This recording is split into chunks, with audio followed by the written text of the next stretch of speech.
Okay, flip the switch. It's going on. No, I'm all good. Welcome. We have lots of people in the audience today. Not a single person. There we go. Okay. What is the best way? Welcome. Let's go ahead and stand for the Pledge of Allegiance. I pledge allegiance to the flag of the United States of America and to the republic for which it stands, one nation, under God, indivisible, with liberty and justice for all. And Commissioner Helgeson has kindly offered to give a prayer or thought, so we'll turn the time over to her. Okay.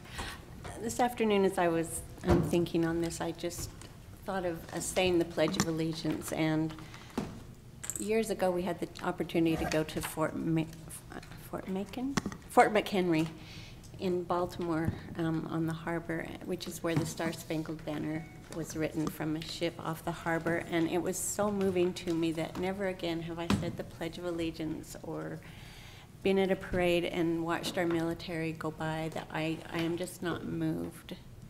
So emotionally grateful for all those who serve, and grateful that we have the opportunity to serve our city here. I just had a little quote about serving, and there's so many ways to do it, but this is from Margaret Mead. She said, "Never doubt that a small group of thoughtful, committed citizens can change the world. Indeed, it's the only thing that ever has." So I just hope that we can always have that in mind, that we're here serving our community and not what our personal preferences are necessarily, but what will best serve them. So I'll just say a quick prayer. Our Father in heaven, we are grateful to meet here this evening as the Planning Commission, and grateful for the opportunity to live in such a wonderful community, and we are thankful for those who have served it so well over the many years. We pray thy blessing on us here this night, that we may be blessed with good perspective and open minds to learn and make decisions that will benefit our city for the good. And we say this in the name of thy Son, Jesus Christ. Amen. Amen. Thank you very much. I really like that quote. Okay, turning to our first item of commission business, we're looking at a zoning text amendment, CZC 1255-110, fences and walls. So we'll turn the time over to staff to talk to us about fences. Thank you, Chair Heyman, members of the commission. This is a zone text amendment, as you indicated. It is sponsored by the City Council. The setting of the council meeting was an open session where public comment on any matter can be presented to them. A resident got up and spoke, and the resident is within an agricultural low zone. And the neighbor, which is also in an agricultural low zone, recently purchased a horse. I think they were actually new to the home, brought in a horse, and the neighbor became concerned from her perspective of the horse. Some privacy issues were mentioned. Some allergy issues were mentioned during that discussion, and there was a request for fence. Some precursor phone calls that were to me is there was discussions of up to a 12-foot fence would have been desired. In conversations with a council member that contacted me, I raised a little bit of concern about a 12-foot fence, but said maybe there would be some discussion about fence heights. As you recall, in our general single-family neighborhoods, the 6-foot fence is the height limitation for the side yards of the home and the rear yard. Anything extending from the home to the front yard, if it's at setback, is 4 feet. So that's our typical. The council ensued to get a majority to direct staff and the commission to take a look at the matter of the fencing and take in consideration residential low and agricultural properties as well, because you have a residential low that does abut adjacent to agricultural properties. So they wanted us to look at both of those zones. So we advertised it for this meeting and set it up, and here you are debating the merits of it. To be honest with you, staff is more tending to be cautionary and maybe somewhat neutral regarding the fencing. There's a lot in our general plan to talk about buffering. Buffering is typically landscaping and fencing and screening and things that from one intent zone to another intent zone, particularly like commercial to residential or industrial to residential. We typically, in our general plan, talk about buffering, and the use of fences for screening and buffering is certainly a topic within the general plan. The question becomes, in our single-family areas, are the uses incompatible? What is there additional buffering that's needed? They're typically single-family zones. One is with animals, as mentioned by to the council. That's created a problem, at least for one person. So you just have those balance issues of what should be done. From our perspective, we looked at how to structure some alternatives. The first alternative is that leave the existing ordinance in place, and there's some pros and some cons of doing so. A second alternative we identified is in our zoning ordinance, particularly when you're dealing with multifamily, the RM zone, the commercial zones, and the industrial zones that do abut the single-family districts, it talks about a 10-foot. And as I looked at that, 10-foot even makes me a little bit uncomfortable because my viewpoint is although we want to buffer and screen between multifamily uses and single-family uses, from my aspect, the more you isolate an apartment complex, a duplex, the more you isolate that in a community setting, the more that they become distinctive labeling that goes on. This is just a tangent, because I have a tendency to do that, and I'm limited to 15 minutes, I know. The tangent is, originally zoning was separating the bomb-making plant from the residential area. You know, it's an exaggeration, but that's really what zoning was intended to do. Then we creeped in and said, okay, some commercial uses. And then over time, we creeped in that we even separate types of residential dwelling. And that's very foreign to a city layout, is to make a distinction in residential use types. And today, we've made that distinction. And in that distinction, in historic past, it's been used inappropriately through the 50s in separating in a class distinction. So there is some sensitivity on my part about where you take residential uses and you segregate them from each other, and the more you keep them apart and label them as not part of the community, the more you add some social context that may have some negative consequences. So 10-foot, back on the topic, the 10-foot even makes me uncomfortable to think about. But the option is just simply, we do it in those more intensive zones. The commission is in charge of allowing the extra 6 to 10-foot height. The standards are a bit loose when you read them. If it improves the community good, I don't know exactly what that means, but that's part of your debate. But you could add that in. So we just simply cut and pasted the text section, and we show you an alternative to add AL and RL in there. And that means that if somebody wants to build something greater than 6 feet, if you did option 2, they would come into the commission, and then you would make that decision whether they could go above the 6-foot limit. Alternative 3, this is adding in some of your discussion about administrative decisions and what can go to the commission and what could go to staff. So alternative 3, we added a whole new section. And this section is a still administrative decision. It's placed in the zoning administrator's place to make the decision, but instead of the 10-foot, it's a 2-foot change. So if they want to build a fence at the 6-foot, they can go to the zoning administrator and get a 2-foot height increase. And then I showed you how you could develop standards, if you're comfortable with them, for the zoning administrator to make that decision rather than the commission. And the standards are simply trying to put the parameters. If it goes to an 8-foot fence, it's your rear yard portion of your lot. It's the stuff behind the house. And so we try to draw the distinction where the back property line can go up to 8 feet, the side interior lines down to the setback or down the side lot lines to the back parallel line of the home can go to the 8 feet and not extend the 2 feet through the side yard between the homes. You might ask yourself why. Well, part of that reasoning is taking into the person's complaint, it's the rear yard areas where these activities occur, so allowing a little higher fence, particularly with a horse who likes to see the greener pasture on the other side of the neighbor and stick their nice big head over the top and take a look at that backyard manicured lawn and look how desirable it is. That 8 feet is going to attenuate that issue.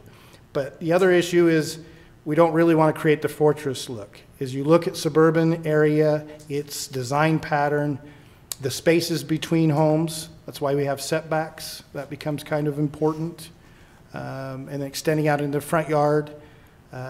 That can work. If you've seen the courts of single-family development, particularly in California, it's very popular to have all the front yards in some type of fence court area.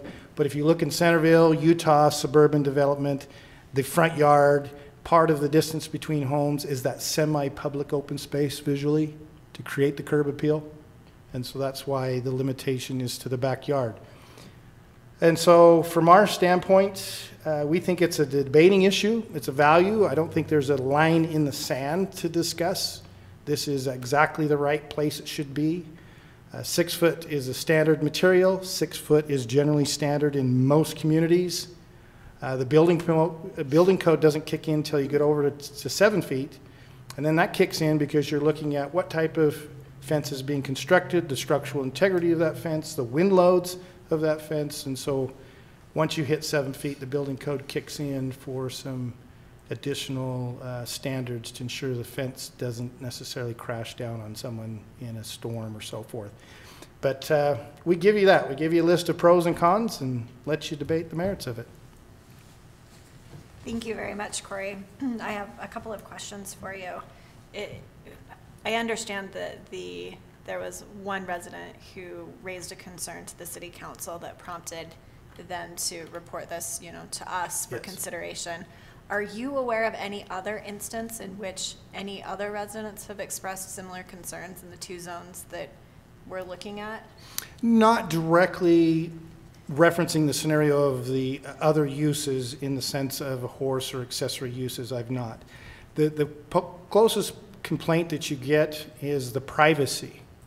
And the biggest place you hear the privacy come into play is that you have a difference of grade going on a hill. The house uphill can look down into the backyard of the other hill or below the hill. I'm not sure the 2 foot difference is going to really take away that scenario, but we do get complaints about some privacy issues associated with backyard uses because people do like to have the privacy of their backyard. That's probably, and then other than disputes of where the property line is versus the fence. But that's most of the complaints, if they've come, have just been, you can see into my backyard a 2-story house to a single-story house, an uphill house to a downhill house is. And I'm not sure the 2 feet makes a significant difference in most of those cases. And thank you. My other question, I appreciate you for putting out these alternatives. I think that they definitely give us something to consider. Are there other cities that are comparable to Centerville City that do anything like this, either allow it up to 10 feet, with planning commission approval or sending, and giving them an extra 2 feet and allowing them to go to a zoning administrator? Is there precedence for this in other cities, or are we going to be hanging out there on our own? We haven't done a survey of the other cities, so I can only give you my experience. I think the 10 foot is an anomaly, but there are situations where codes will address extra fence height in some circumstances as part of a buffer. But I think a 10-foot height is fairly tall. The engineering, my concerns in Centerville specifically is our east winds are significant. and, you know, the structural loading on a solid fence, particularly running north-south, or any of where it runs around a building, is going to be a significant issue with the fence. But I would say that it's not uncommon to consider some extra height, but I would say a 10-foot is fairly aggressive in allowing a higher height. Great, thank you. Any other questions for staff? I have a couple. So with, on page 4 or 5, how it says no building permit is required until a 7-foot fence is installed, is that, am I to understand that then we would allow up to a 7-foot with a building permit? Yeah, you've got two things that are going to happen if you go above the 6 foot. If somebody just chooses to go 6'9", it's a permitted use category. So the non-permit use is at the 6 feet. The extra foot would be a permitted use category that falls within the zoning administrator's permitted use direction. Then if it goes the extra foot on top of that, the building permit couples in with that permitted use allowance. Okay, great. And then my second question is, and I don't know the exact legality of this, so too bad Lisa's not here.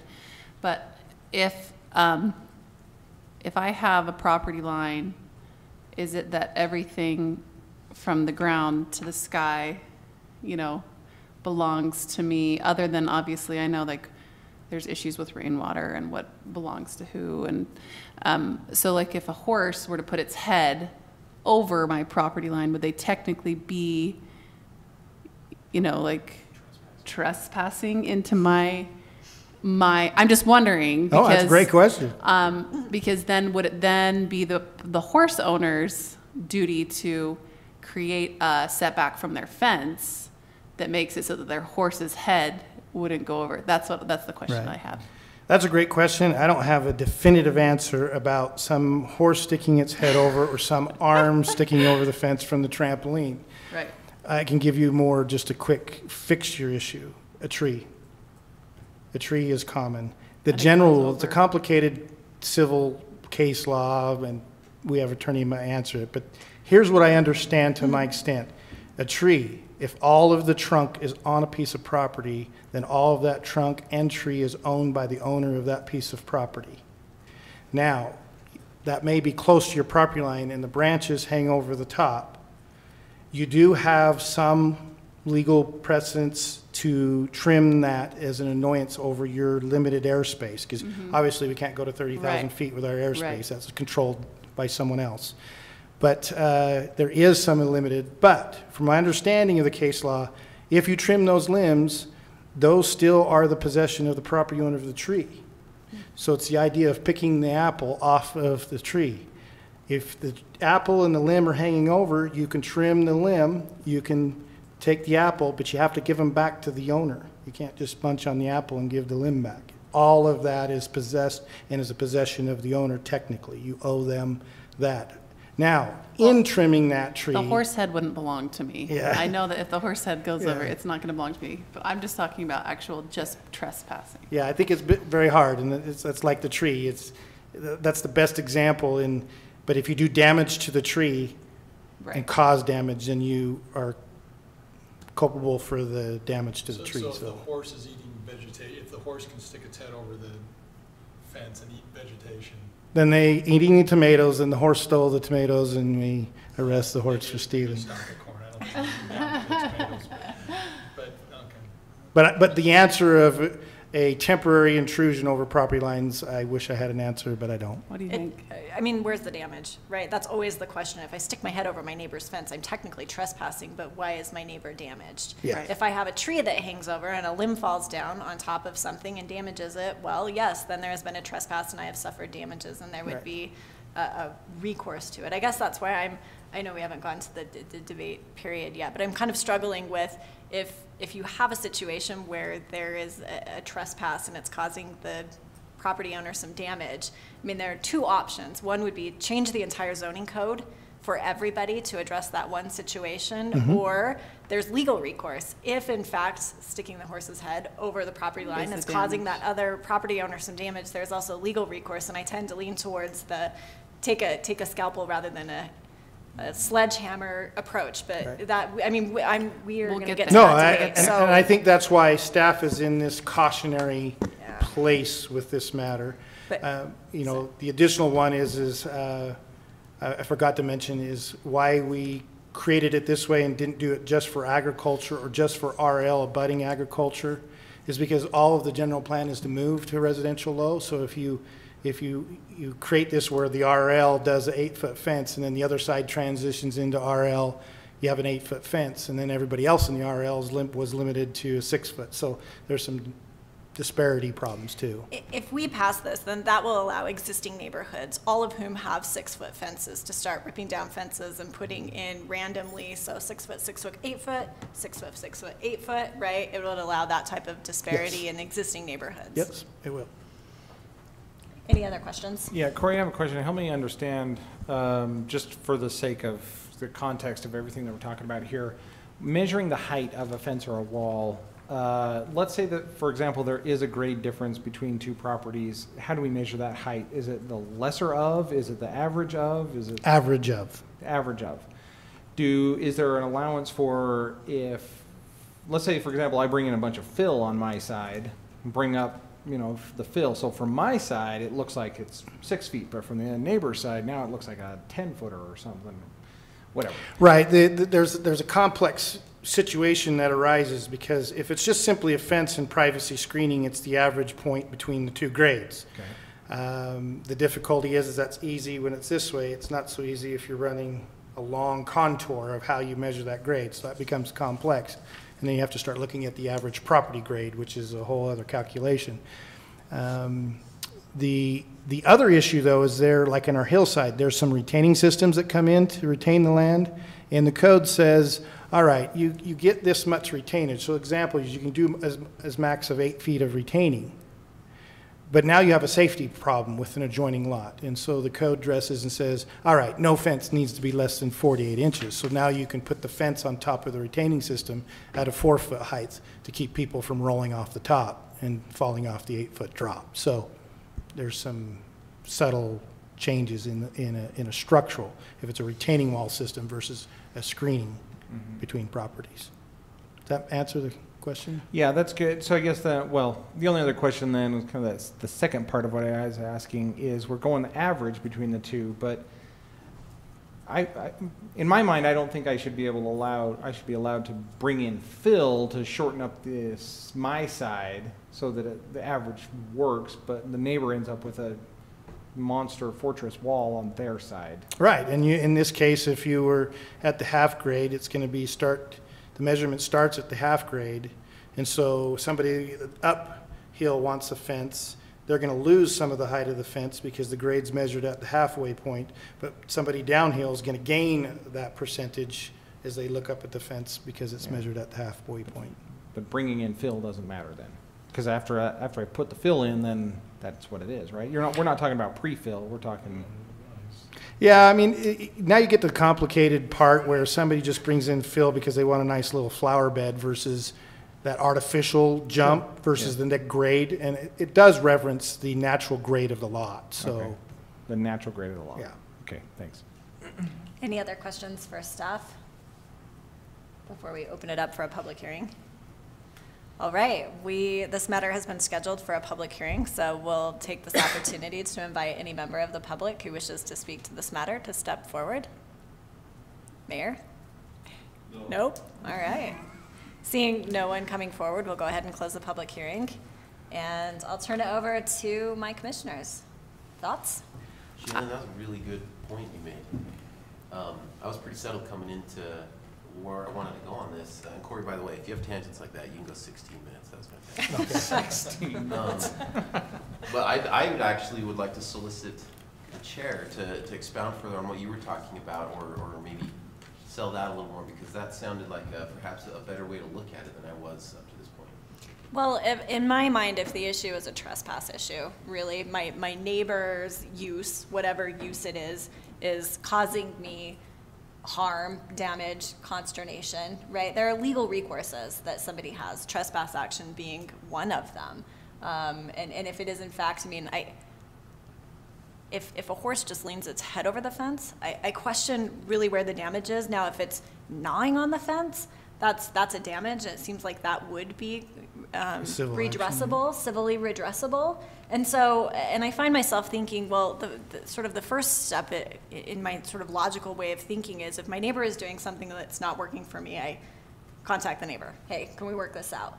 What can we do to fix this, right? If that doesn't work, then you always have legal recourse. And to me, I guess my concern as I was looking at this coming in, as I thought, this seems like a pretty drastic change to address a case-by-case issue where there is another available avenue to address those concerns. And I am concerned, if we make this change, that it is going to allow for a lot of inconsistency in existing neighborhoods. If you have people that are coming in and either building new homes in existing areas, and all of a sudden you're going to have some 8 or 10-foot fence go up, or you could have people sporadically pulling fences down to put up taller fences, and now you've got some weird patchwork in your existing neighborhoods. So in addition to the winds issue is also persuasive to me.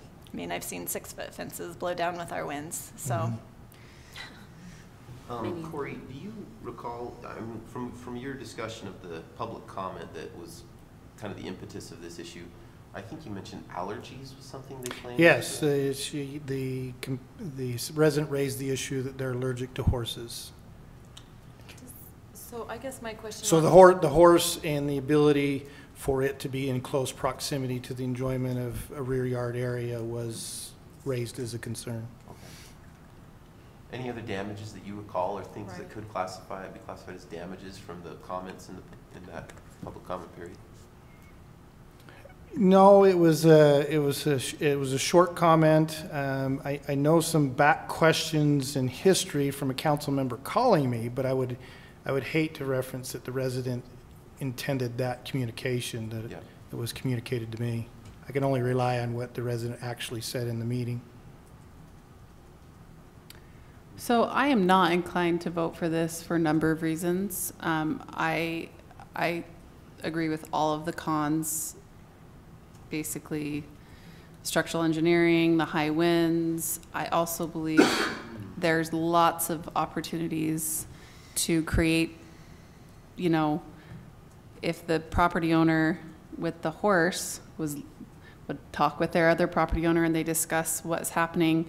I've seen fence tops that look like this, so horses can only go up to here and they can still eat the grass underneath.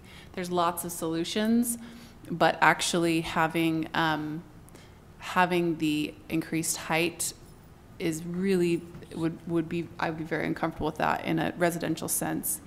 I also feel like when you buy property, and, you know, granted, the person in RL could have not had horses on the AL property next to it when they purchased their property, but generally, when you purchase a property that is next to agricultural land, there's benefits and there's drawbacks.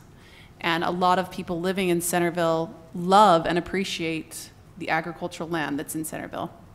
And I would hate to have this be a sort of like Shaylin was saying, a blanket that goes over some of the really wonderful aspects of our city to create these giants, you know, tall, structurally requiring engineering and easy to be blown over things just for the very few situations where it could be beneficial. So I, from the beginning, kind of felt uncomfortable with this idea, and think it's probably just going a little bit too far. I agree with everything that's been said. I just want to add that I'd be concerned about the feeling in the community being lost, as many have said, but also the shade that may impact other properties. I think that that is something that needs to be considered as well.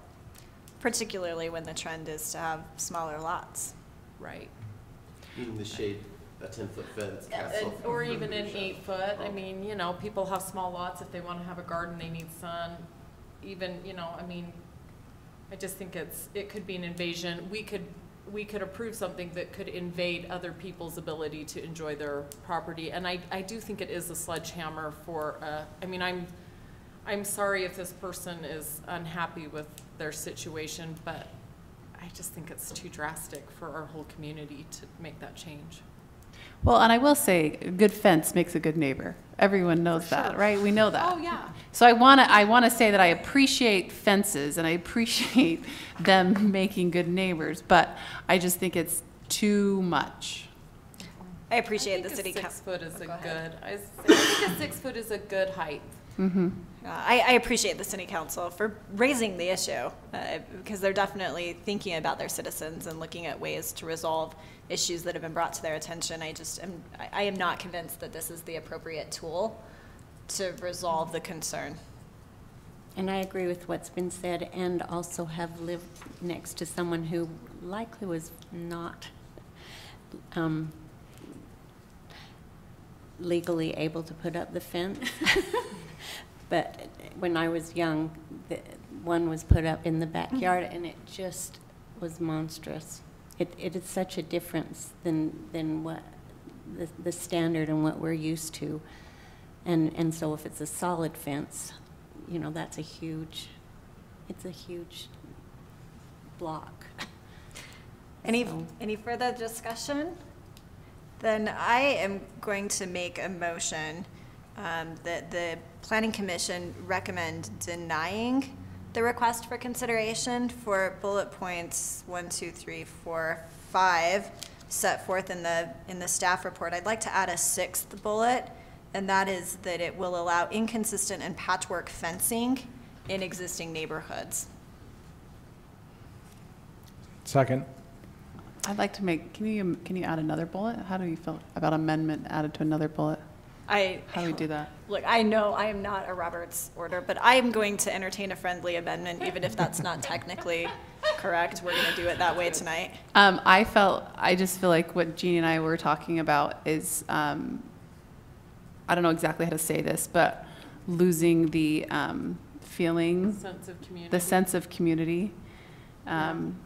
Or let's not say losing, but it would threaten the sense of community. I like that. Does everyone feel okay with that? Second. Okay.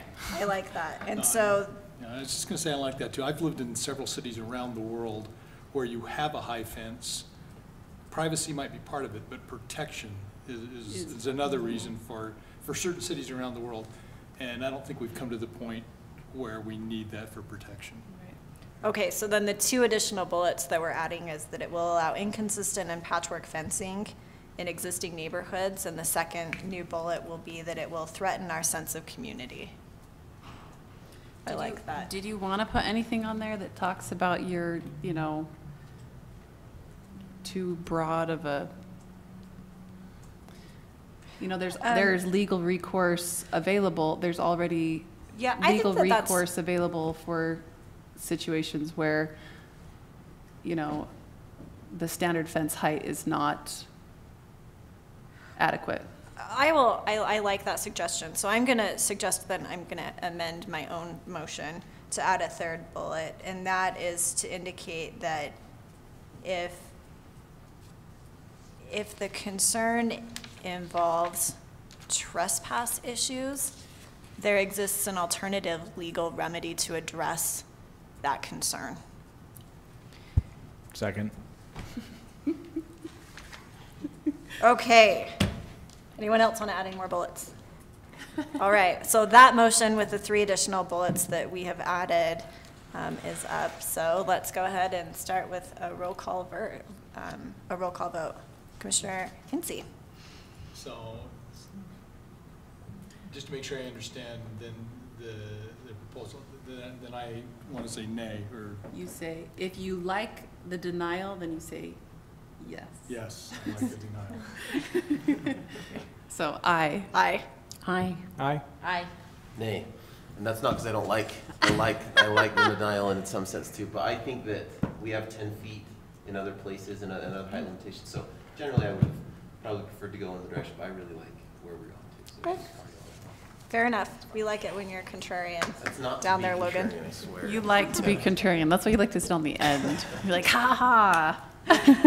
All right, turning to the next topic on the agenda. So we're looking at permitted and conditional use permits and discussing that within the context of administrative decisions. So we will turn the time back over to staff.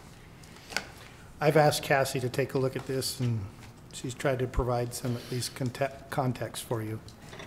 Yeah, can you help me explain this diagram? Yes? Okay, sorry. I think very visually, so I try to make a lot of things that aren't staff reports because it helps me, so I'm more than happy to explain it.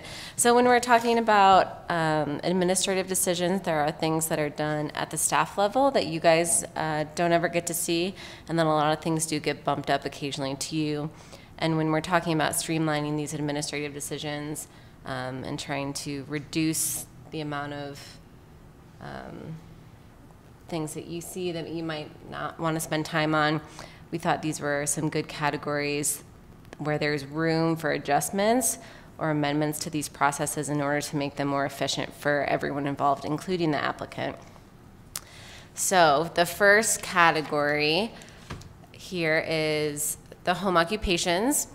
And so here's the list of home occupations that are permitted, and if you are one of these 5 home occupations, us at staff just write probably an approval, and we work through these development standards, and it's approved at the staff level through the zoning administrator. If you are a home occupation that is not one of these 5 uses, that requires a conditional use permit, and therefore has to go to the Planning Commission. So, for example, a few months ago, we had Jason Moon, Justin Moon, the coin manufacturer, in his garage. So because that wasn't on this permitted use list, it automatically had to be a conditional use permit and therefore had to be seen at the Planning Commission.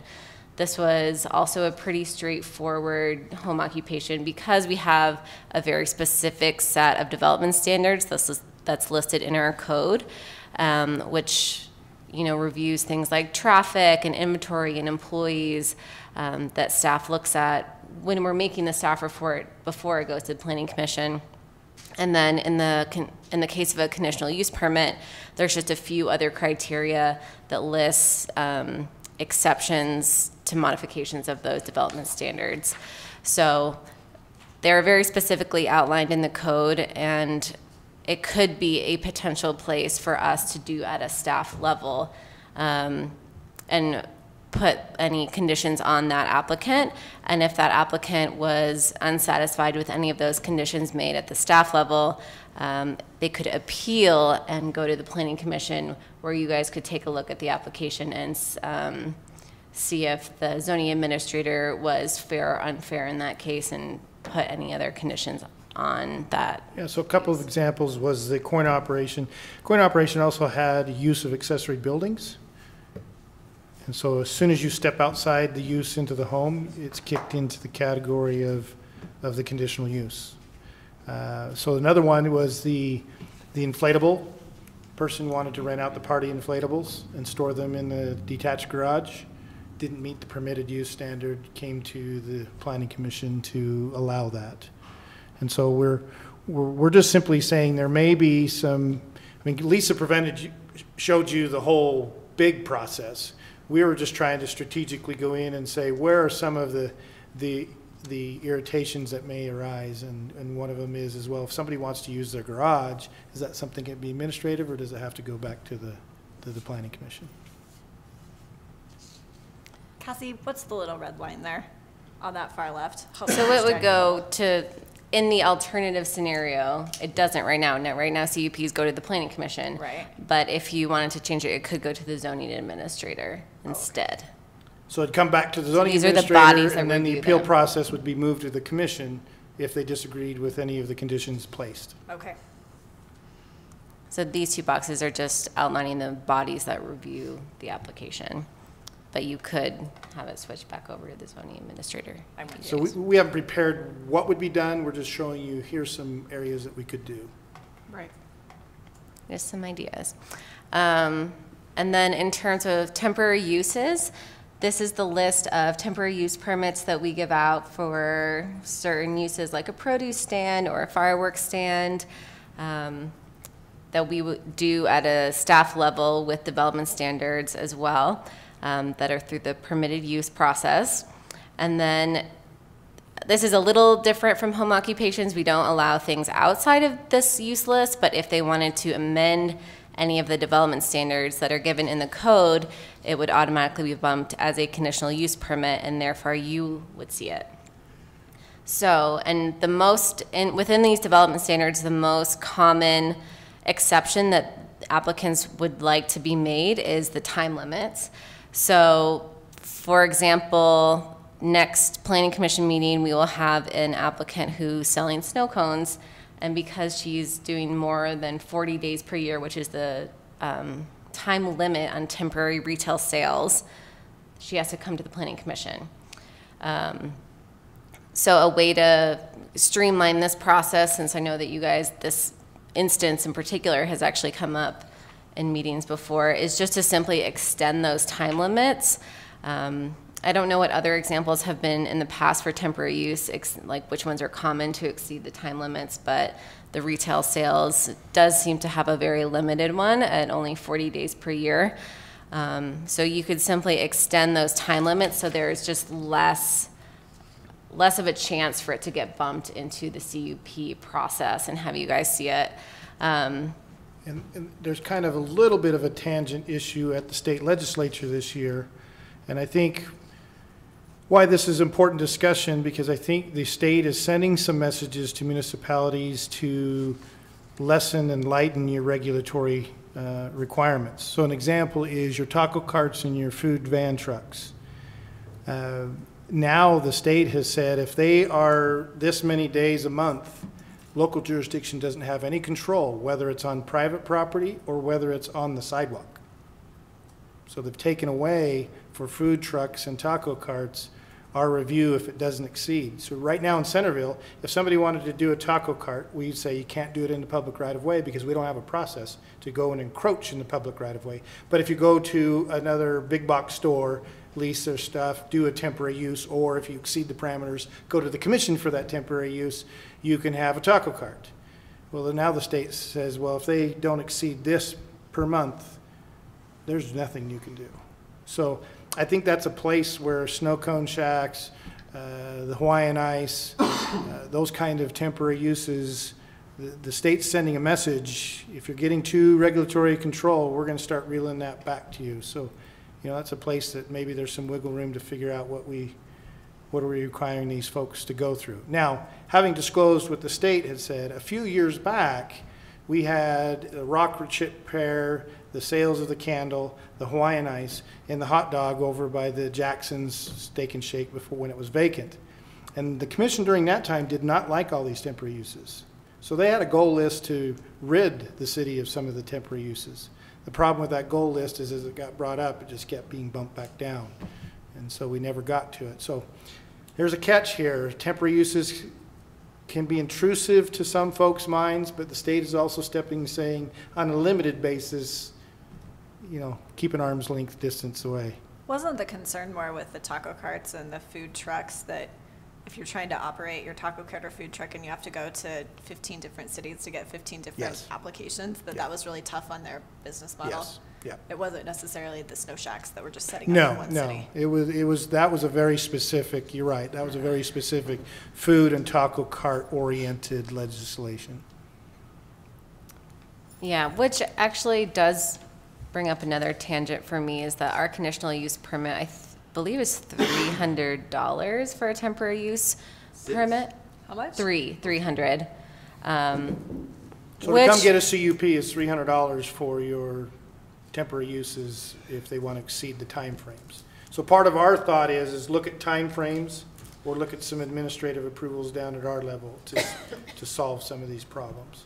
Is a zoning administrator CUP application also costs $300, whether they come to you or the planning commission? No, right now it's only the commission that approves the CUPs. I'm not allowed to do that. Oh, and you don't approve I any believe CUP? our temporary use permitted is Permitted? $150. Right, the permitted okay. is cheaper. Okay. And so if it has to go to the planning commission, it goes up to $300, which for some of these businesses, probably not a problem, but for like Snow shack. a startup cost for a snow shack or a farmer's market stand, something like that, could eat into your startup cost quite a bit and cause you a few extra weeks. So if those are the type of businesses that you like seeing and like to promote, those are just things to consider. What was the time frame that the state said don't have to? I think it was 10 days per month, something like that. It's no more than 10 days per month at a location. Was that done in conjunction with the requirement that if a kid is running a lemonade stand, they don't have to? They actually included lemonade in the bill because they've had problems with enforcement on kids' lemonade stands. So that was, these are some of the kind of the bad apples that leak into the state legislature, and then they kind of reach in and hit even harder. But yeah, I'm not going to go out for a Kool-Aid stand, but until somebody tells me that I have to go out. But that did happen. So they deregulated anything operated 18 or under 18 is off limits, period. Which could be an interesting business model. Well, I'll tell you, my kids' Pokemon sales were not going well, so, whatever. Sorry, we derailed you, Cassie. That's okay. And this is could be discussed in a whole nother area of site plans. But the one site plan application that we did see could potentially be simplified is this residential development outside of a platted subdivision. And we saw this a few times this year with a few barns that were added in the back of their property, just because it was a new addition to the property. It wasn't in the subdivision. That was with the Tullis barn and the Samuelson barn that have to go through both conceptual and final. I think it would be easy to combine those conceptual and final. And in those cases, I realized that the cases that we had this year were simple, that they aren't always simple. But it could be easily combined, in my point of view, to one step, so they don't have to do both conceptual and final. So that's kind of the third. Cassie, have you considered on this last option creating a relief mechanism for the zoning administrator, right? So if it's a straightforward one, great, you're willing to pop it through. But if it's that one really unusual, tweaky one that you're not quite sure what to do with, that you would have the discretion to say, we're gonna push this one over discretionarily to the Planning Commission for them to look at it. Yeah, I mean, that sits within your existing ordinance to the council. If you get a conceptual site plan that you think is, for some reason, that tweak or that oddity, you can actually recommend that to the council for their input. So yeah, you could include a process where, here's the general parameters. And one, if the zoning administrator doesn't do the great job, or I feel like they looked at it wrong, it can be bumped to the commission as a substitute appeal before you actually get to the appeal process. The other one is to allow this, if it gets to a certain point at the discretion of the zoning administrator, they can bump it up to the commission if it reaches that level. Yeah, you could easily put that in. Is there also any recourse? I mean, I guess maybe there's already existing recourse for people they appeal to, not the people who put the permit in, but someone that's disgruntled for whatever reason by the approval. And they go through. That is appealable at any level of decision. Yep. To the Board of Adjustment. So it doesn't remove that. It's still there. It still exists. And there's just a time, once a final decision is made, the final, they have 14 days to file an appeal of that decision to go to the Board of Adjustment. Otherwise, the decision becomes final. And currently, these conditional use permits have public hearings, correct? And that was a choice we've made that is not statutory. It's just something that we've decided. Typically, cities have a tendency, particularly like a conditional use permit, to want to have some public input as part of the discovery of the mitigation. But there is also on the side of our insurance companies, and the reason we have a planning commission is that once you go down to the administrative decision, it needs to stay within the parameters of that decision-making process. So would there be any way to continue using the CUPs at the zoning administrator level, and somehow, I know we talked last week, somehow receiving public input? Yeah, that becomes a more complicated issue if you want to determine the public input, because you had that discussion.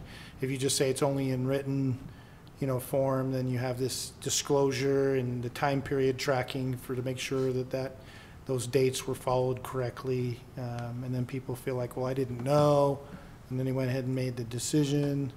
But I would prefer even if they didn't know, that there would still be that avenue for them. If we feel like public comment is an important part and valued part of this situation, even if it does end up being that we'd still have to notice it and people might still say, oh, well, I didn't know, they'd still have that opportunity. It would still exist. And I think that's why a lot of other jurisdictions will parse out the conditional use, and a certain intensity is the zoning administrator just issued with the zoning administrator applying mitigations, and then appealable. Yeah. Rather than public comment. And then at this intensity, it kicks Then into the it's- public hearing okay. process to the commission. And so you have to decide where that boundary. Where that intensity is. Yeah. Okay. Cassie, did you have anything further in your staff report? No. I think we've been kind of jumping in with questions, but does anybody have any additional questions? If not, I'm going to start, just so y'all know, I'm going to eat this elephant one bite at a time. So I'd like to start with the home occupations first, and then we can just move through the list. But before we do that, any other questions for staff? Okay, well, let's start with home occupations. Thoughts on, I know you just touched on it a little, Becky, but no, it's okay. Additional thoughts on, with regard to the home occupations, moving it from where it is now with the planning commission on any conditional use permit that's not already on this permitted list, moving it to a zoning administrator with allowing an appeal up to the planning commission.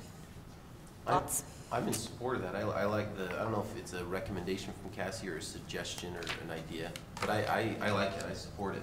One question I had, Corey, that addresses, sorry, maybe I should ask this earlier. I wondered if we should talk about it specifically. You can appeal in addition to the applicant, right? What do you mean?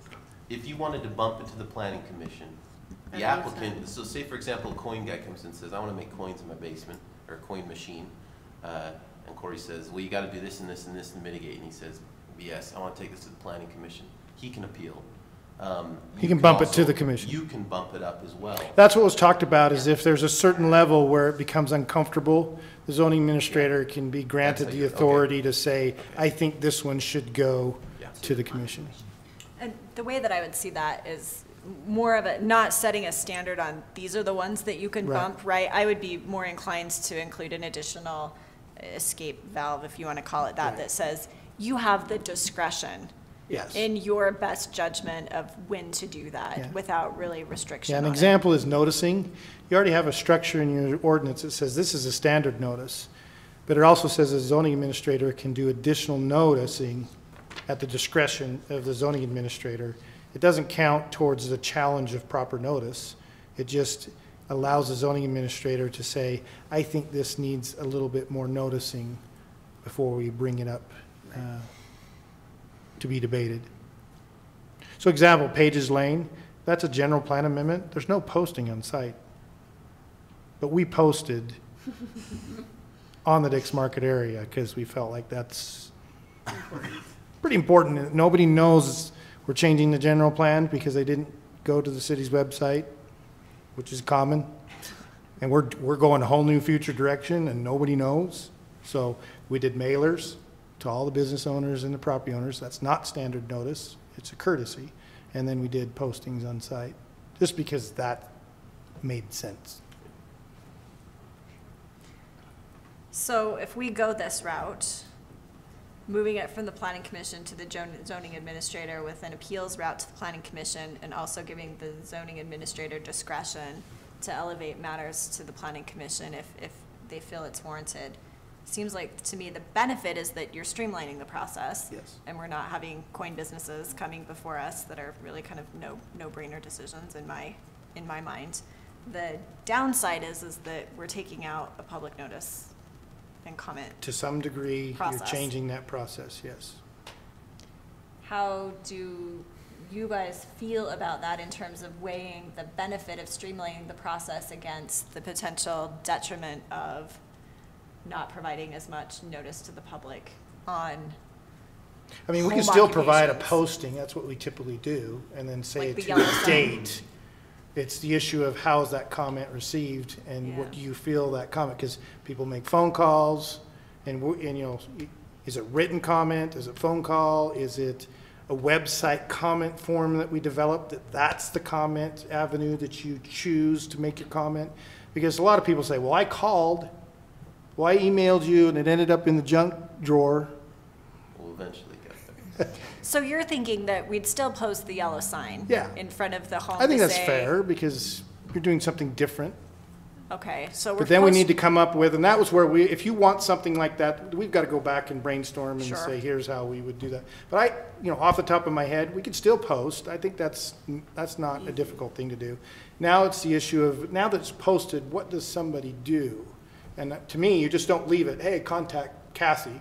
Right. We've got to come up with a system that says, How this hard would it is be- the method to make the comment. How hard would it be to have a little form on the website? So if they called you and they started talking to you, say, oh yeah, and you listen to them and then say, you can submit a comment on our website. Yeah, and we could list that form comment on the notice. And there could be a little button on the main page. It's like, you know, want to submit a public comment, push this button, and here's these options that you could submit a public comment for. Yep. Okay, here's a crazy idea. I don't know that I love this, but I'm going to throw it out there anyway. Because right now, we have the zoning administrator who can bump it to the planning commission and the applicant who can bump it to the planning commission. If the concern is that, if there is that, I mean, I'm guessing 90% of these cases go through without anybody caring at all, right? Right. I mean, we didn't have anybody up in arms over the coin business.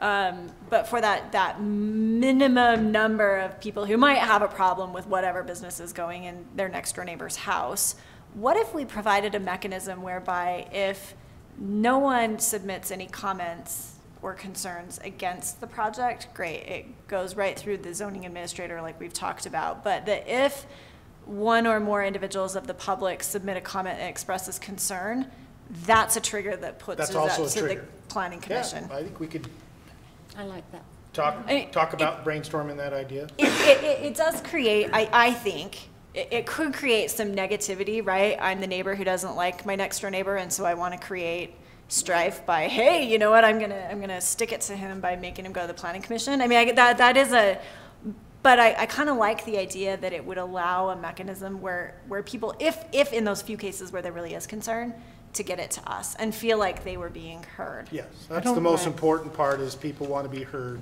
I don't know that that would really accomplish what we want to accomplish, because if you say any type of concern, they could say, I could imagine a comment that says, yeah, I think this is great. You know, it could create a whatever. They kind of throw this half comment about something, and then is that a concern or is that not a concern? Yeah. And then does that trigger or not trigger? Or check a box that says, the form, right? Submit the comment, and then there'd be a little box that they could click that says, I am concerned enough about this A issue request that I commission want, review. I want the opportunity to go speak to the planning commission about it. I'm making this way more complicated.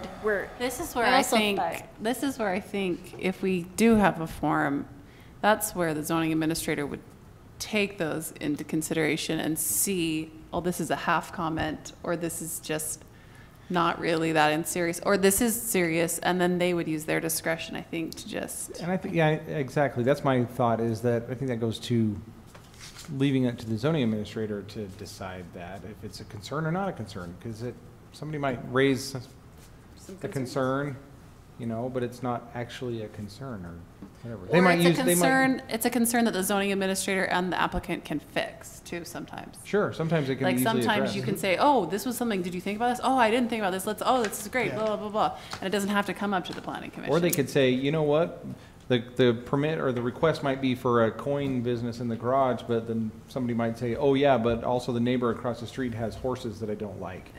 Well, okay, that's not germane to the discussion, but, you know, so I think we need to leave more discretion, so. Corey, I want to solicit your feedback because I love giving you discretion, but I also recognize that you're the frontline person that takes a lot of heat from the public.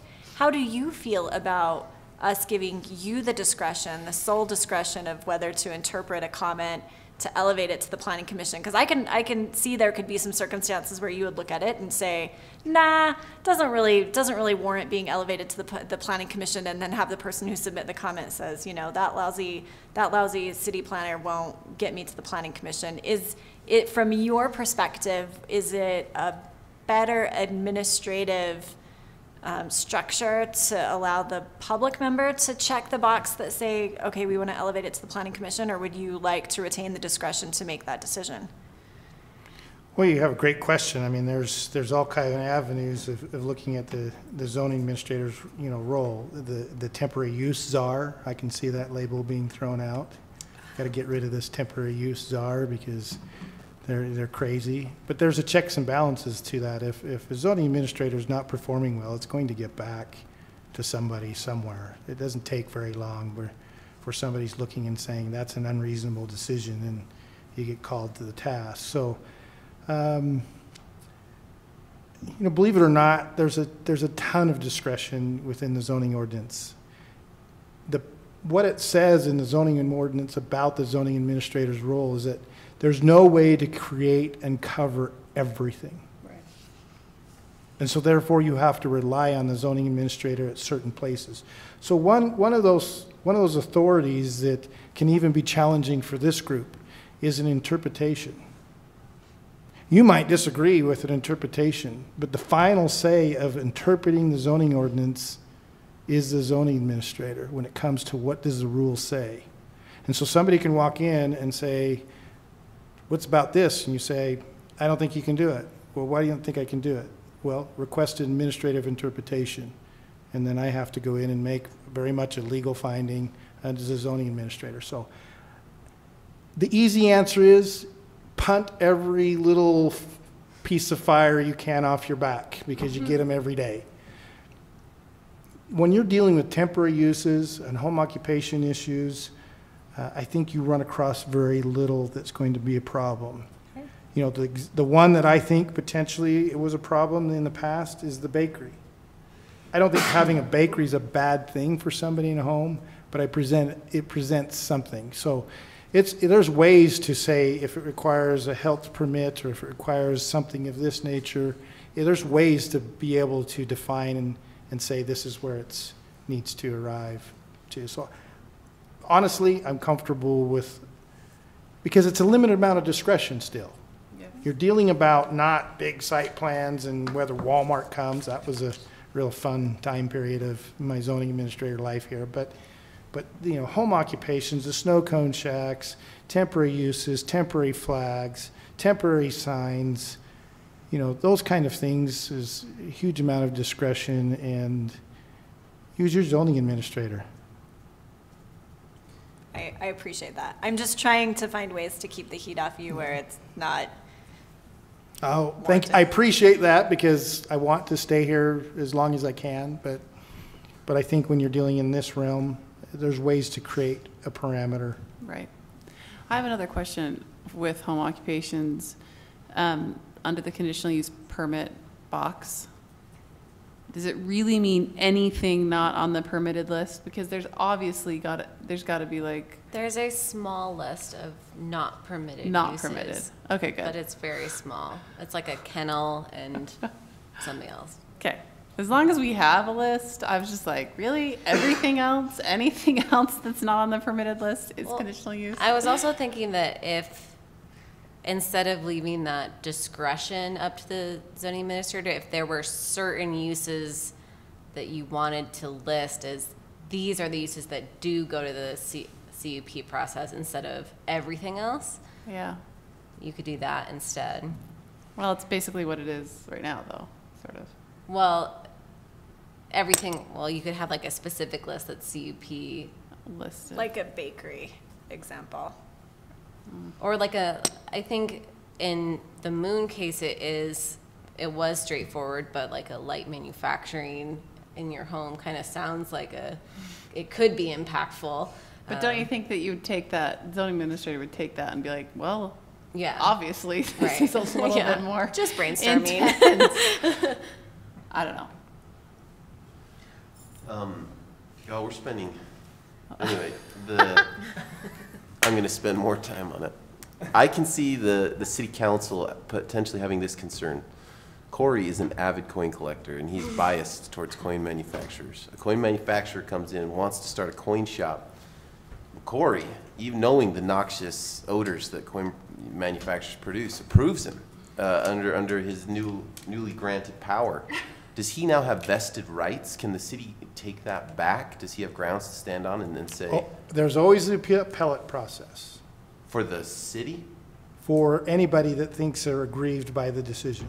Remember, they can always appeal to planning commission Well, or they can always appeal to the or Board of to the Board of Adjustment. Adjustments. So Corey approves it. 6 months later, the neighbor's drowning in these fumes, and they come to the Board of Adjustments and say, hey, this was approved. Well, that's the interesting part. The Board of Adjustment right now for typical land use decisions is 14 days. After that, it's automatically final and they become vested.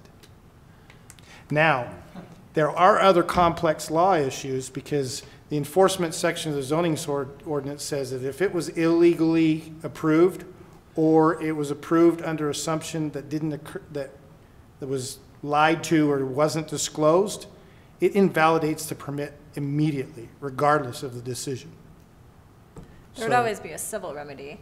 You could argue that the noxious fumes were the particles were physically trespassing on your property, thereby causing damage, but What if the coin manufacturer assaulted the character of the neighborhood? One of those ambiguous terms that is illegitimate in my opinion. But what? So what if it was something that didn't have a civil recourse past 14 days? I don't know. I can see from the city council's perspective, I think that's one of the things they're worried about is things kind of getting out of control like that.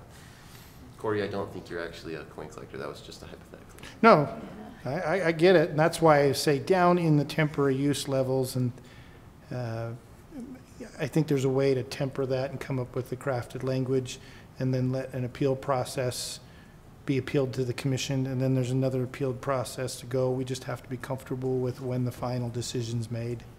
I think that another recourse, if you start to see that the zoning administrator is going off the rails, you re-examine whether this, You just pull it back. yeah, you pull it back That's and exactly what I was you gonna say, say. you say this, This decision we made. yeah, we tried it Right. and it didn't work. Well, all right, we tried it and Yeah.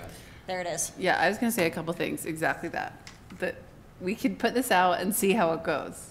The other thing I was gonna say is if we ever want to get to anything else worth planning, we need to make these decisions. And this is something that is not, it's administrative. It's administrative stuff. It's not legislative. So the permitter, the person who's requesting the permit, the zoning administrator, they can all, bump it up to planning commission. There's an appeal to the Board of Adjustments. There's legal recourse. There are a lot of ways to solve this problem.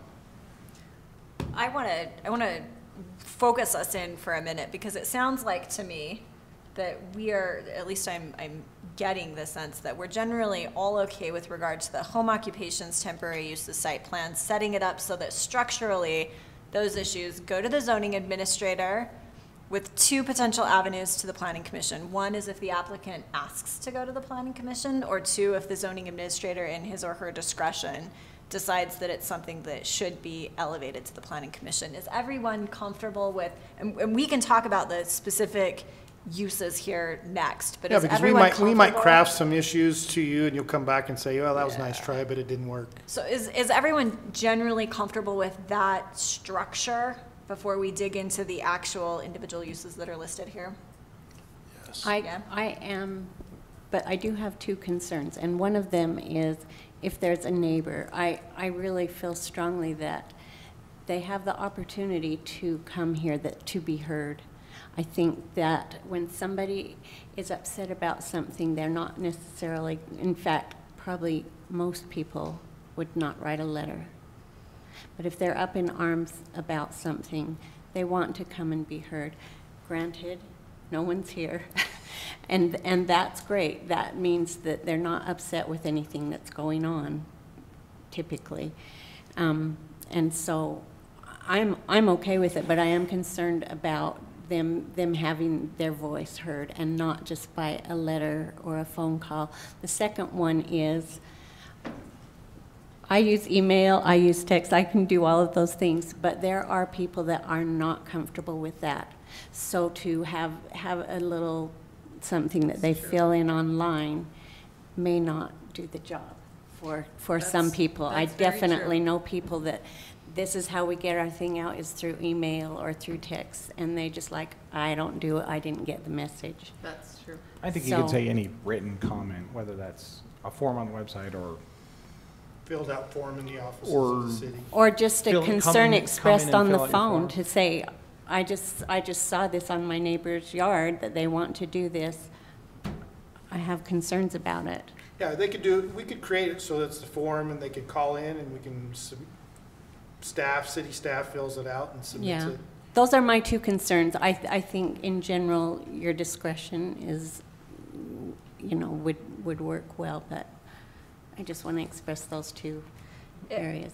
I'm comfortable with the approach that we have sort of, I think, collectively touched on, but if it were me, I would add a third avenue. I would add a third avenue, because I don't think it's going to be used very often, but the third avenue would be check the box by an interested member of the public who wants a planning commission meeting in order to speak.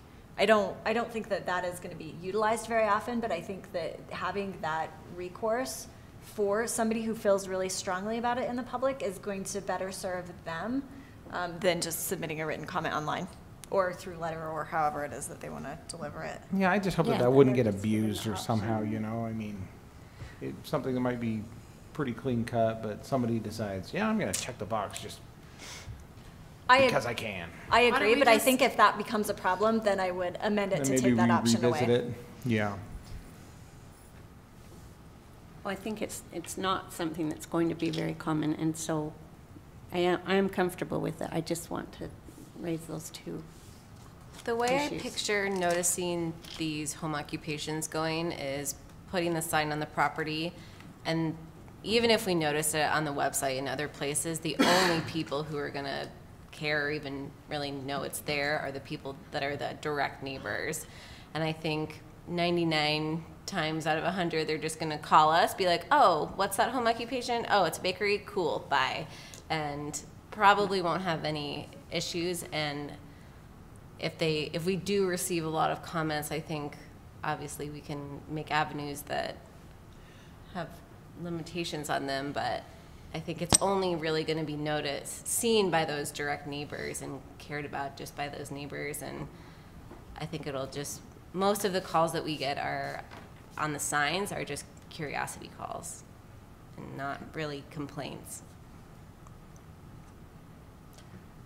Okay, so I think that the general direction, just for staff purposes, is to stick with I outlined it before. So 2 avenues.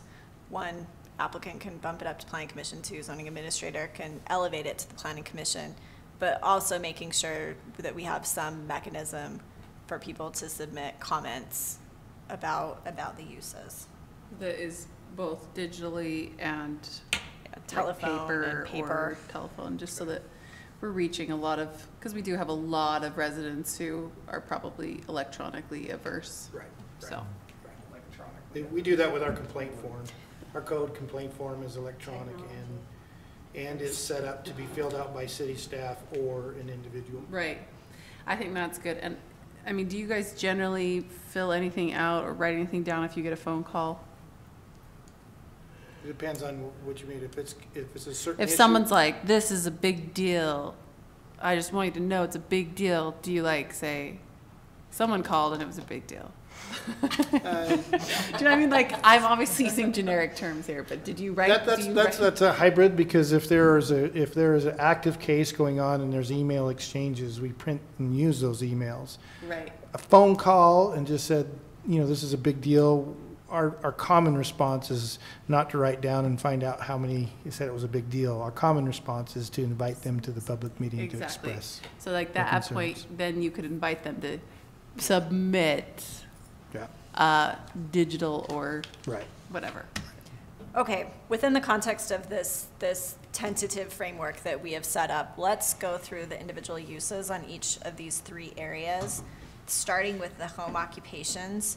So I'm intrigued by Cassie's suggestion that there could be some things that we might want to draw out. Bakery, it sounds like is one that Corey has had experience with, where people have kind of freaked out a little bit about it. So I might be inclined, if we're going to carve out specific uses, to include bakery, but I have to admit I've never thought about it, so I'm drawing a blank on what other areas are that we would want to come to us directly. Well, can we direct staff to come up with some suggestions? I think that's great. We'll come up with where we are and where we think the boundaries are on this issue and make some suggestions to you, and then you can contemplate. Nah, I think that's over here. No, this should be over here. Look at ones that we've seen so we can know where we can save time. Okay. Include Bitcoin, because that's gonna come in the future. All right. Okay. I'm gonna skip over temporary uses and come back to it, because I think that there are a lot on that list, so I'm gonna knock out, I think, the 3rd easier one on the site plans. So anybody have any concerns with allowing any residential development outside of platted subdivision to go directly to? Yeah, and this is where I think staff has always struggled with this issue, because the property is eligible for single-family homes. So you're not reviewing whether the home can be built there. Mm-hmm. That's an automatic given. The home will be built there. What you're reviewing is, Barns. do they have the easements? Are they paying their impact fees? And who's already doing that, structured that, the fee schedule's set up? We just have to require to make sure that they provide the descriptions of the easements and that they get recorded. It's one of those where the only place that I think that you have a citizen concern that has validity to it is, they can't say this person can't build a 2-story home when you have 35-foot height. It's got the setbacks. They're going to pay the park impact fee. They've got to record the easements for the utilities. They have to do the sewer. The closest place to review is the on-site detention, because people get worried about a downhill lot, even in the Old Town area, and that slope, and the city engineer reviews that plan, and that plan comes to you, and the public can see that that's assured that that's been mitigated. So would that be a carve-out that you would recommend, that for on-site detentions, when the issue involves on-site detentions, that's a carve-out where that one specifically goes to Yeah, the if that's planning something you commission? want to see, because I think there's not a whole lot the commission's really actually doing in that permit, because it's all set by city specifications. But it gets it out in front of the public. But it does get it out in front of the public for maybe like a drainage issue or something of that nature, that or they have a private sewer line that goes through that property. Did you make sure they're not disturbing that? Yeah, then it seems like some of these, a lot of them have been sewer drainage issues where there has been some concern from neighbors.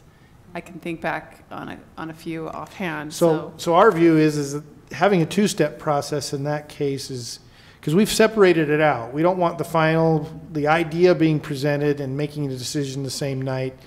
The city said that's a value not to do it the same night. But in this case, that's split into 2 different meetings, and I'm not sure that has its value. So if the commission still wants to retain it, we're just suggesting it go into one meeting, because that's really all you end up focusing on in that situation.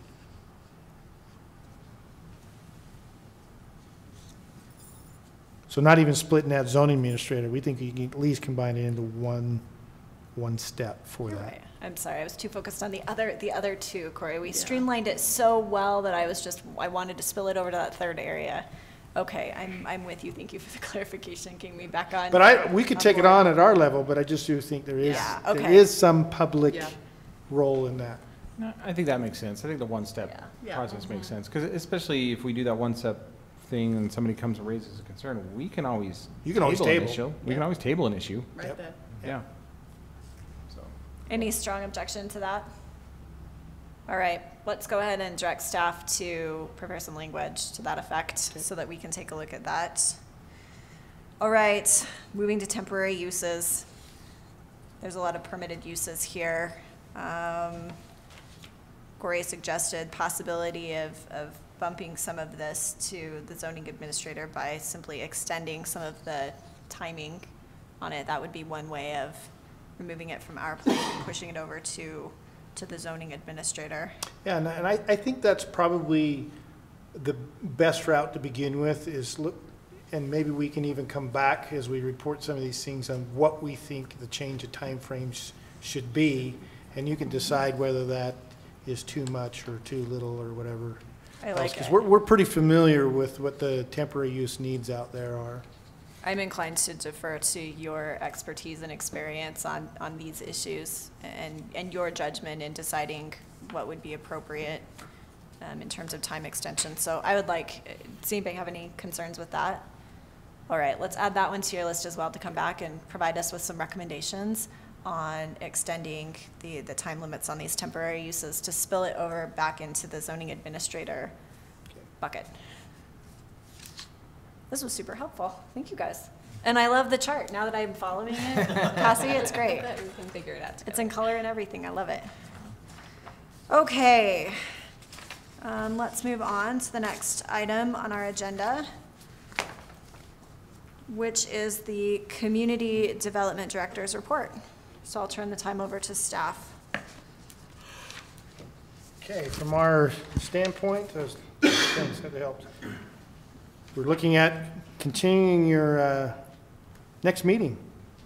We have a rezone, different Bell property. It's adjacent to the one that you've seen just the other week ago or whatever it is, but this is adjacent to his business. It's the other house next to the business where he wants to take part of that lot and move it into the Dave's Auto business. Renatus addition, they've scheduled to be on your agenda because they may be looking at a parking modification, but if they could solve that, it'll stay down at the zoning administrator level. So, and then we have the temporary use snow cone. Darn, we could get that done before they. Is this the Rainbow Shack over on Pages? Yeah. Those are my favorite. But the new owner has been very gracious in the learning curves. Just one of those hard ones for it. The other thing that we're looking at, we have the Pages Lane. Pages Lane, we finally had a public hearing. And? Tabled it. Will you tell us a little bit about that? Why don't you give us a little update on, I know that they met and they went through options and some things were just totally taken off the table, so then they, just give us the whole thing. Sure. Quickly so that. Ultimately, the park was taken off. Yes. They started down the road of, in the language, adjusting it to move in a quicker manner towards residential redevelopment, but capped at 6 units an acre. They received pushback on that.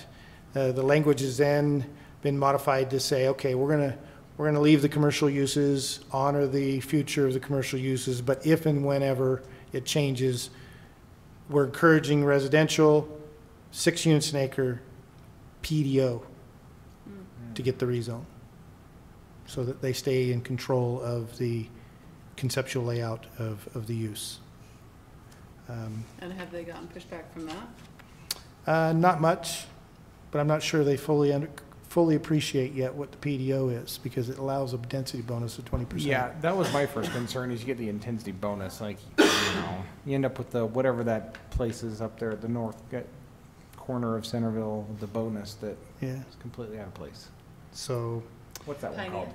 No, Burnham Woods or whatever that's it's called. the Oh, Woods yes. Woods Park, Woods Park, is that it? Far corner, Lund Lane. Northwest? Yeah, Lund Lane and Yes. Frontage Road. Yes. Yeah, Woods Park. That's got the intensity bonus on it. Yeah, they got 3 extra units in there. So they tabled it. We'll see what's coming next. And the Hillside text amendment passed. That was Mr. Fred Hale that presented that to you. That passed. And then the other thing I have is the 22nd, am I right, Cassie? 22nd work session. 4 of you have responded you can be there. Is there anybody not going to be there? So May 22nd? Remind me the time. What time? 5:45, I think. We'll be sending that memo out. We talked about trying to get the council to make a few commitments. I think you need to count me out for both the 22nd and the 23rd, Okay, so. Yeah, I probably am gonna be the same place that Kevin's gonna be. Soccer Where- tryouts? Yes. Yeah. It's soccer tryout season. It's tough. like, that week is tough, because there's like, yeah. Okay, so 5:45 until. haven't sent it to you I yet. didn't see it. The email did go out announcing the 22nd. I put it on my calendar, so 5:45 until 7? Well, they're going to have an RDA work session also at 8 o'clock that night.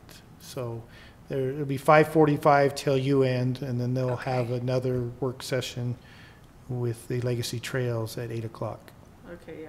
Are we gonna have food, or should I bring snacks? Well, Because I can, you know that I can food's tell them really that important for the me and I commission's won't not bring coming snacks. unless they have food, and they'll get All it. right, all right. Okay. So I probably won't be available. Okay. So there's 2 out, so maybe 5 of you.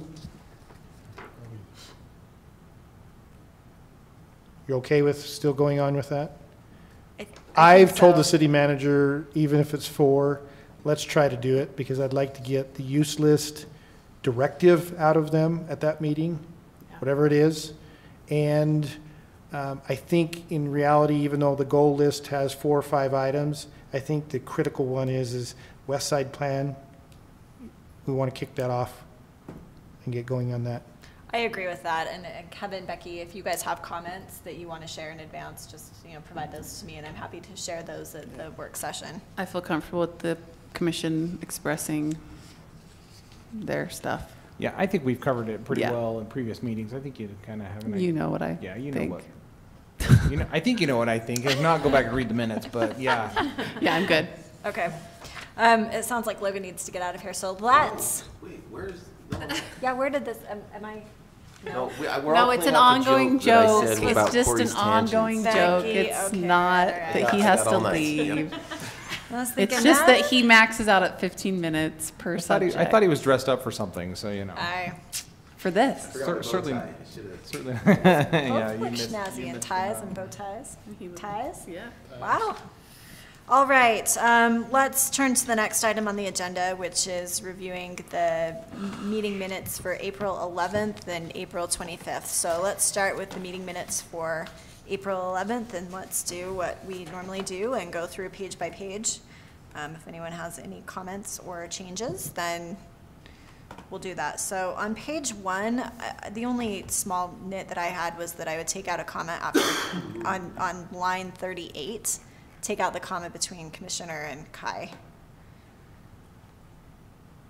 Well, that actually should stay. Yeah. Well, take out 'Cause the it's- then, so the, and welcome new Commissioner Kai Hinsey. I don't love it with the comma. Any other comments on page 1? I just have a little comment. It's related to page 1. So it talks about how Cassie reminded us of the background, and then starting on line 45, ownership of the northern half of the property has been transferred to Centerville City and will remain open space along with the public trail to the east.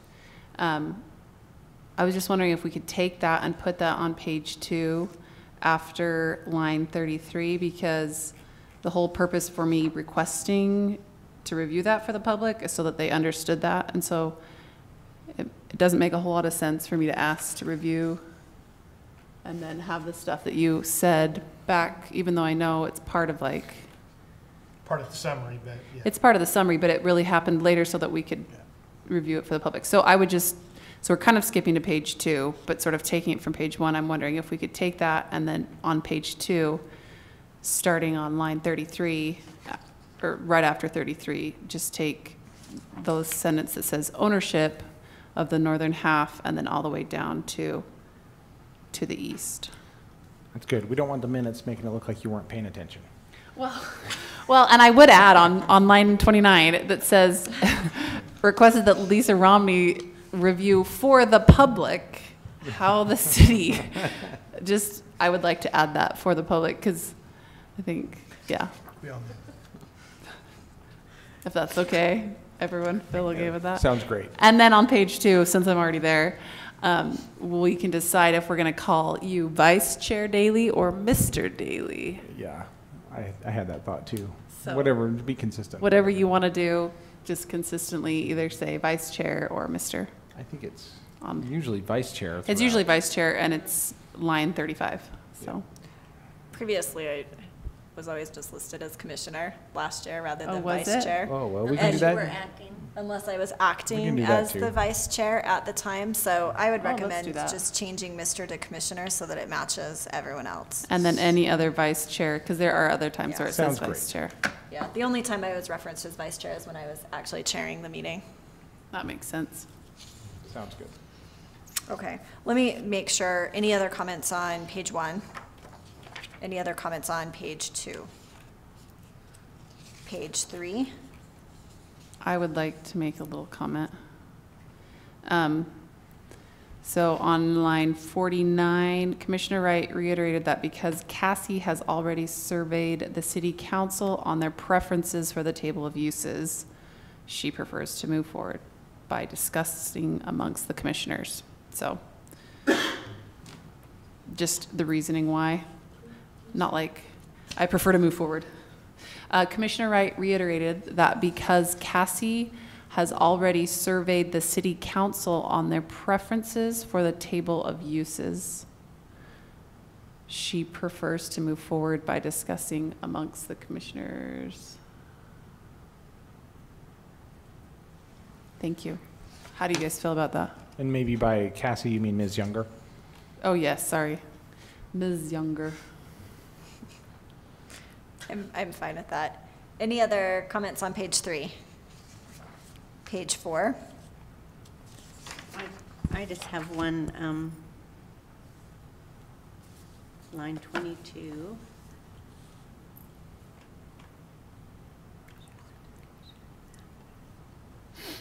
Or, yeah, so it's just Centerville neighborhood, it's a higher priority than South Main Street. It's just a little typo. Good catch. Any other comments on page 4? Page 5? Page 6? The chair will entertain a motion. I move that we approve the Planning Commission minutes of April 11th, 2018 as amended. Second. It's been moved and seconded. All those in favor? Aye. Any opposed? Thank you. Moving on to the minutes for April 25th. Let's do the same thing. Starting with page 1. Any comments on page 1? Page 2?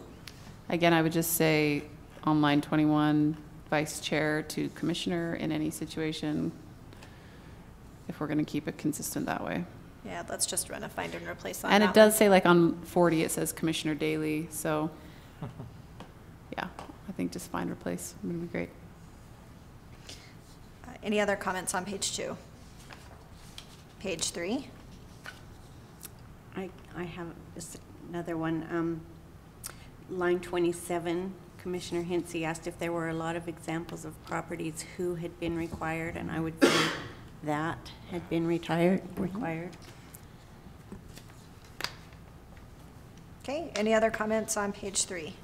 And, well, just line 29, that last sentence, when it says by, he said there is generally no issue with this other than getting easements and preventing future development by owner of their backyard. The owner? Do we need to say by an owner or by the owner? I would. Okay, any other comments on page 3? Page 4? Page 5? Page 6? Page 7? The chair will entertain a motion.